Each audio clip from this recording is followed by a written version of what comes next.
సర్కారుకు చక్కగా సూటి పెట్టి వాడితే నీకు ఏం నిర్బంధం కానీ నీ మీద ఏం దాడులు కానీ ఏం జరగలే అన్న? ఉన్నదే చెప్తాను కదా అన్న. ఇప్పుడు తెలంగాణ వాదం అప్పుడు తెలంగాణకు అన్యాయం జరుగుతుంది అన్నప్పుడు అప్పుడు ఆ ఉమ్మడి పాలనలో జరిగినాయి కదా కేసులు అయినాయి, జైళ్ళకి పోయిన వాళ్ళు ఉన్నారు. నిర్మల కిషోర్ అన్న అయితే దాదాపుగా 13-14 రోజులు చెంచల్ కూడా జైలు ఉన్నాయి. ఆయన మొత్తం ఎక్కడికక్కడ మొత్తం అసలు కనీసం తిందామంటే తిననీకి రాదు, కూర్చుందామంటే కూర్చోనికి రాదు, పండుకుందామంటే పండుకోనికి రాదు. అయితే మరి ఏం చేస్తాం? ఉన్నది చెప్తాను కదా, లేదైతే చెప్తలేం కదా. ఇప్పుడు రెడ్డిల జనాభా ఏంటంటే 4% అంటారు, వెలమల జనాభా శాతం ఎంత అంటే 4% అంటారు. ఇప్పుడు 100కి 85-90% ఎవరు ఉన్నారంటే బీసీ ఎస్సీ ఎస్టీ ముస్లిం మైనార్టీ, వీళ్ళే 100కి 85%. గదే చెప్పినాక 4% ఉన్న వాళ్ళు వెళ్తారు. మరి 100కి 85-90% ఉండి మనం ఎందుకు ఆలోచిస్తలేం, ఏం చేస్తాం అనేది గదే చెప్పినాం కదా. ఎంత చదువుకున్నారు? నాది డబుల్ పీజీ. అంత చదువు కూడా మళ్ళీ ఈ పాటలు అంటే మంచిగా చక్కని ఉద్యోగం చేస్తూ ఈ సమాజాన్ని కోరుకుంటారు అందరూ, మంచి హై పొజిషన్లో ఉండి మంచి జాబ్ ఉండాలని. కానీ మళ్ళీ గోసి గొంగడేసి స్టేజ్ మీద మైక్ అందుకొని ఎగురుడు దుంకుడు. నాకు చదువుకునేటప్పటి నుంచి అంటే నేను తెలంగాణ టీఆర్ఎస్ పెట్టినప్పుడు నేను హన్మకొండలో ఆర్ట్స్ అండ్ సైన్స్ కాలేజీలో డిగ్రీ ఫస్ట్ ఇయర్. మేము కరీంనగర్ సభకు మా స్టూడెంట్స్ అందరం కరీంనగర్ సభకు పోయినాం. ఆ రోజు నుంచి చదవాలి, ఉద్యోగం చేయాలి అనేది ఎందుకో ఈ కళ అనగానే గులనాగా ఆ పాట అనగానే ఇక కథం వెళ్ళిపోతూనే ఉంటాం. ఇంకొక సందర్భంలో ఉద్యోగం చేస్తే బాగుండేమో అనిపించింది, అది కరోనా సమయంలో. కరోనా సమయంలో ఇక అందరికి ఎక్కడికి ఏం పని లేదు, పాట పాడటానికి లేదు. సరే కొంతమంది రికార్డింగ్ చేసి యూట్యూబ్లో పెట్టడం స్టార్ట్ చేశారు. కానీ ఆ టైంలో మా నాన్నతో నాన్న ఏదన్నా డ్యూటీ చూసుకుంటే ఇక అయితే లేదు అని అంటే, ఏదన్నా డ్యూటీ చేస్తే నువ్వు ఒక్కోనే బతుకుతావు, నీకు 15,000 20,000 వస్తాయి, లేదో 30,000 జీతం వస్తుంది, నువ్వు ఒక్కొని బతుకుతావు. కానీ నీ కింద పాట పాడేటోళ్ళు, ఆట ఆడేటోళ్ళు, డప్పు కొట్టేటోళ్ళు, డ్యాన్స్ చేసేటోళ్ళు, నీకు సౌండ్ పెట్టేటోళ్ళు, వీళ్ళందరికీ నువ్వు ఒక్కని ప్రోగ్రామ్ చేయడం వల్ల, నువ్వు ఒక్కొని పాట పాడడం వల్ల నీతో పాటు ఒక 10-15 మందికి ఉపాధి ఇస్తే, నువ్వు ఒక్కొని జీతం చేస్తే నువ్వు ఒక్కనే బతుకుతావు కదా బిడ్డ అన్నాడు మాయ. ఇక ఆ మాట పట్టుకొని ప్రజల కోసం పాటతోనే అది పరిగెడుతున్నారు. ఎందుకంటే అందరికీ రాదు కళాకారుడు. దాదాపుగా కళాకారుడు అంటే కొంతమంది హేళనగా చులకనగా కళాకారులు అంటారు. కానీ ఏ పార్టీ అన్న మీది? నాకు ఏ పార్టీ లేదు. అంటే మీరు ఓటు వేసేటప్పుడు ఏ పార్టీకి ఇస్తారు? నాకు తెలంగాణ రాకముందుకే ఓటు హక్కు వచ్చింది. ఏది జెడ్పీటీసీ ఎంపీటీసీ ఎలక్షన్లప్పుడు ఓటు హక్కు వచ్చింది. నేను అప్పుడు ఇంటర్ అయిపోయింది, డిగ్రీ ఫస్ట్ ఇయర్లో ఉన్నప్పుడు డిగ్రీ ఫస్ట్ ఇయర్లో ఉన్నప్పుడు సెకండ్ ఇయర్లో ఉన్నప్పుడు నాకు ఓటు హక్కు వచ్చింది. అప్పుడు ఫస్ట్ ఎంపీటీసీ జెడ్పీటీసీ లోకల్గా మా పెదనాన్న పోటీ చేసినప్పుడు ఎంపీటీసీగా మా పెదనాన్నకి వేసుకున్న జెడ్పీటీసీ. ఆ తర్వాత తెలంగాణ ఉద్యమంలో తెలంగాణ వచ్చేదాకా దాదాపుగా నేను టీఆర్ఎస్కి వేసిన. ఇప్పుడు టీఆర్ఎస్ కొంతమంది కళాకారులకు తెలంగాణ రాష్ట్రం ఏర్పడిన తర్వాత ఉద్యోగాలు ఇచ్చింది, మీకు ఇచ్చిందన్న? నాకు ఇవ్వాలి. ఎందుకన్నా? ఎందుకు ఇవ్వలేదంటే తెలంగాణ పెట్టుకున్నారా? తెలంగాణ ఉద్యమం అయిపోయిన తర్వాత తెలంగాణ కళాకారులకు ఉద్యమంలో ఆట ఆడి పాట పాడిన కళాకారులు తెలంగాణ ఉద్యమ కళాకారులకు ఏదన్నా ఉపాధి చూపించాలి, ఉద్యోగాలు ఇవ్వాలనే ప్రస్తావన నిర్మల కిషోర్ అన్న తీసుకెళ్లిన సందర్భంలో నేను కూడా అప్లై చేసుకున్నాను అందరితో పాటు అప్లై చేసుకుంటే అన్న తయారు చేసిన లిస్టులో నాది 18వ పేరు రంగారెడ్డి జిల్లాలో. ఆ తర్వాత అనేక పరిణామాల తర్వాత రసమై బాలకిషన్ అన్న చేతిలోకి పోయింది. అది దాంట్లో నా పేరు కొట్టేయబడ్డది. ఎందుకు అని అంటే ఇక అందులో నిర్మల కిషోర్ అన్న వర్గం అని, ఇది రసమయ వర్గం అని, ఇది సాయి చంద్ వర్గం అని, అది ఇట్లా వర్గాలుగా ఏర్పడడం వల్ల ఒక వర్గాన్ని పక్కన పెట్టి తన వర్గానికే ఇచ్చినట్టు వాడినప్పుడు అప్పుడు కూడా నేనే రాసుకొని వాడినా. ఏందయో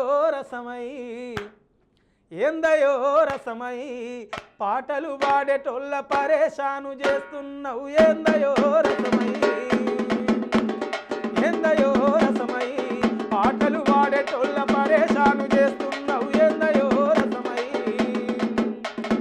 తెలంగాణ రాష్ట్రం కై కౌలు కళాకారులంతా గోసిపెట్టి గజ్జ కట్టి గొంతెత్తి పాడిరయా, కష్టమైన నష్టమైన కడుపులోనే దాచుకొని పస్తులుండి పల్లె పల్లె ప్రజలనేకం చేసిరయా, దేవునోలే కేసీఆర్ ఉద్యోగాలిచ్చనయ ఉదారి వైను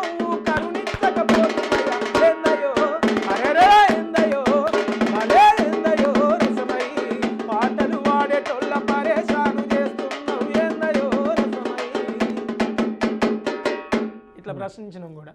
ఓకే. మాలాంటి తెలంగాణ ఉద్యమంలో పాటలు పాడిన కళాకారులకు మీరు ఎందుకు ఉద్యోగాలు ఇయ్యరు, మేము చేసిన తప్పేంది అని ప్రశ్న. తర్వాత స్పందన ఏమొచ్చింది? తర్వాత మలిదశ లిస్ట్ వస్తుంది, సెకండ్ లిస్ట్లో చూద్దాం తమ్మి వస్తుంది, చేద్దాం చూద్దాం. ఇప్పుడు మీతో అట్లా 10 ఏళ్ళు గడిచిపోయి. అవును, ఇప్పుడు మీతో పాటు చాలా మంది మాకు ఉద్యోగం కావాలి, మేము కూడా కళాకారులమని చెప్పేసి కొట్లాడుతున్నారు. అవును. వారి తరఫున ప్రభుత్వానికి ఒక సూచన చేయాలంటే ఏం చెప్తారు? ప్రభుత్వానికి సూచన చేయాలంటే ఫస్ట్ వేడుకుంటాం ఎవరినైనా, ఏ ప్రభుత్వాన్ని అయినా మాకు ఇది కావాలి. మేము తెలంగాణ ఉద్యమంలో పనిచేసిన వాళ్ళం ఇంతమంది కళాకారులం ఉన్నాం, ఇంకా బయట ఆ ప్రభుత్వమే మమ్మల్ని దగా చేసింది, ఆ ప్రభుత్వమే మమ్మల్ని పట్టించుకోలేదు. కనీసం మీరైనా, ఎందుకంటే మీరు కూడా ప్రతిపక్షంలో ఉన్నప్పుడు తెలంగాణ ఉద్యమ కళాకారులకు కనీసం ఒక 1000 మందికి ఉద్యోగాలు ఇస్తామని మీరే అన్నారు. ఆ గడిల పాలను గద్దె దింపడానికి కౌలు కళాకారులుగా మా వంతు పాత్ర కూడా మేము పోషించినాం. అది కాంగ్రెస్ పార్టీ స్టేట్ మీటింగ్స్లైనా, గల్లీలైనా, ఎమ్మెల్యే అసెంబ్లీ స్థానాలైనా దాదాపుగా స్టేట్ వైడ్ స్టేజ్ ప్రోగ్రాంలు కూడా నేను నా టీంతో బరాబర్గా నేను చేశాను.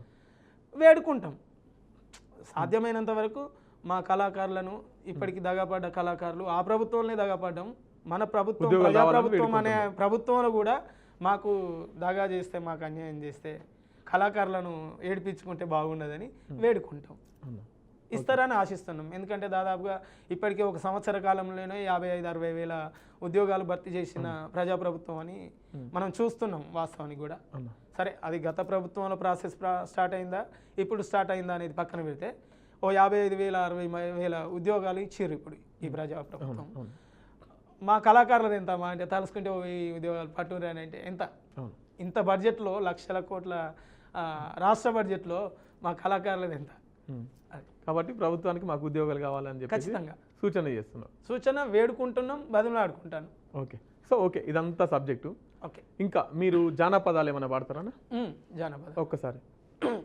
జానపదాలు అంటే అప్పుడు చిన్ని చిన్ని దానివే ఓ పిల్ల పజ్జొన్న గోసేదానా, చిన్ని చిన్ని దానివే ఓ పిల్ల పజ్జొన్న గోసేదానా, ఆ కళ్ళుదు పళ్ళు నేను కోరి వచ్చిన కాపీ జొన్నలు గాయవే, ఆ కళ్ళుదు పళ్ళు నేను కోరి వచ్చిన కాపీ జొన్నలు గాయవే, ఏలు పట్టేవాడివా ఓ పిల్లగ పూలు తిరిగేవాడివా, ఏలు పట్టేవాడివా ఓ పిల్లగ పూలు తిరిగేవాడివా, పాలు పెరుగు దాగి పట్టె కావలించేవాడివా, పాలు పెరుగు దాగి పట్టె మీద కావలించేవాడివా, ఈడు జోడు కలిసేనే ఓ పిల్ల ఉయ్యాలలు పొచ్చేనే, ఈడు జోడు కలిసేనే ఓ పిల్ల ఉయ్యాలలు పొచ్చేనే, లగ్గం చేసుకుంటా మళ్ళీ చూసుకుంటా కూర్చోబెట్టి సత్తనే, లగ్గం చేసుకుంటా ముందుగా చూసుకుంటా కూర్చోబెట్టి సత్తనే, మాయా మాటలాడకు ఓ పిల్లగా నా మనసు దోసెయ్యకు,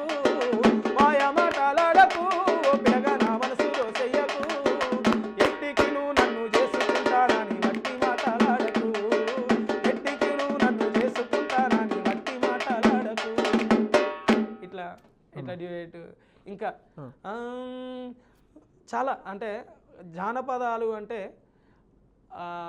డ్యూయట్ అంటే ఒక భావమర్దల లేదా ఒక సందర్భం తీసుకొని ఇద్దరు క్యారెక్టర్స్ తీసుకొని పాడేటువంటి పాటలు, వదిన మర్దల మధ్య ఇట్లా చాలా. ఇంకా సినిమా పాటలు పాడతాను. సినిమా పాటలు కూడా.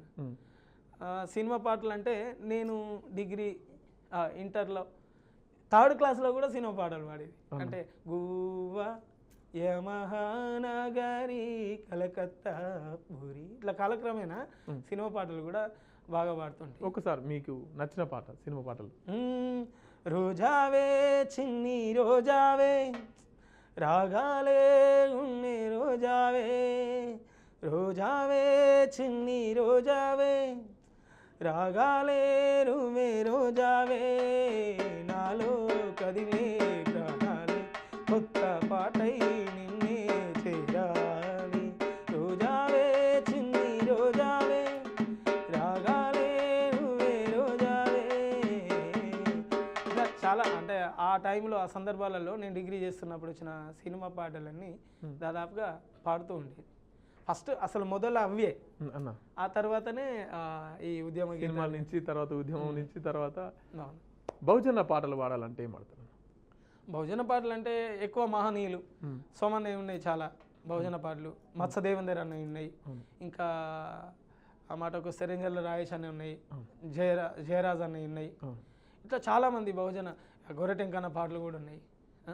ఎక్కువగా నా ఆశల సోమన్న రాసిండు, నా ఆశల రూపానివి కావాలిరా కొడుకా, వీరుల ఆశయాలతో ముందుకు సాగాలిరా, నా ఆశల రూపానివి కావాలిరా కొడుకా, వీరుల ఆశయాలతో ముందుకు సాగాలిరా, ఎందరో మానీయుల మదిల దలవరా, ఎందరో మానీయుల మదిల దలవరా, వారందించిన స్ఫూర్తితో ముందు నడవరా, ఆశల రూపానివి కావాలిరా కొడుకా, వీరుల ఆశయాలతో ముందుకు సాగాలిరా,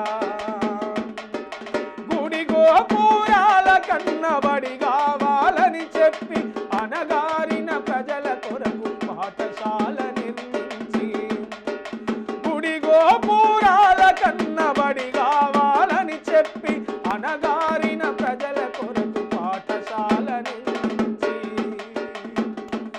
మన హక్కుల పోరాటాలకు దిక్కై నిలిసిండు, మన హక్కుల పోరాటాలకు దిక్కై నిలిసిండు, మన జాతి వేగు చుక్కరా జ్యోతిబా పూలేరా, నా ఆశల రూపానివి కావాలిరా కొడుకా, వీరుల ఆశయాలతో ముందుకు సాగాలిరా, నా ఆశల రూపానివి కావాలిరా కొడుకా, వీరుల ఆశయాలతో ముందుకు సాగాలిరా, చిన్నతనం నుండి బతుకుబడి నుండి వెలివేస్తే కిటికీ పక్కన కూర్చొని సమాజాన్ని చదివిండు, చిన్నతనము నుండి బతుకుబడి నుండి వెలివేస్తే కిటికీ పక్కన కూర్చొని సమాజాన్ని చదివిండు, చరిత్ర తిరగా రాసిండు చైతన్యం చేసిండు, చరిత్ర తిరగా రాసిండు చైతన్యం చేసిండు, మన అంతరాని ఆశల దీపం అంబేద్కరు చూడరా, నా ఆశల రూపానివి కావాలరా కొడుకా, వీరుల ఆశయాలతో ముందుకు సాగాలిరా, వీరుల ఆశయాలతో ముందుకు సాగాలిరా.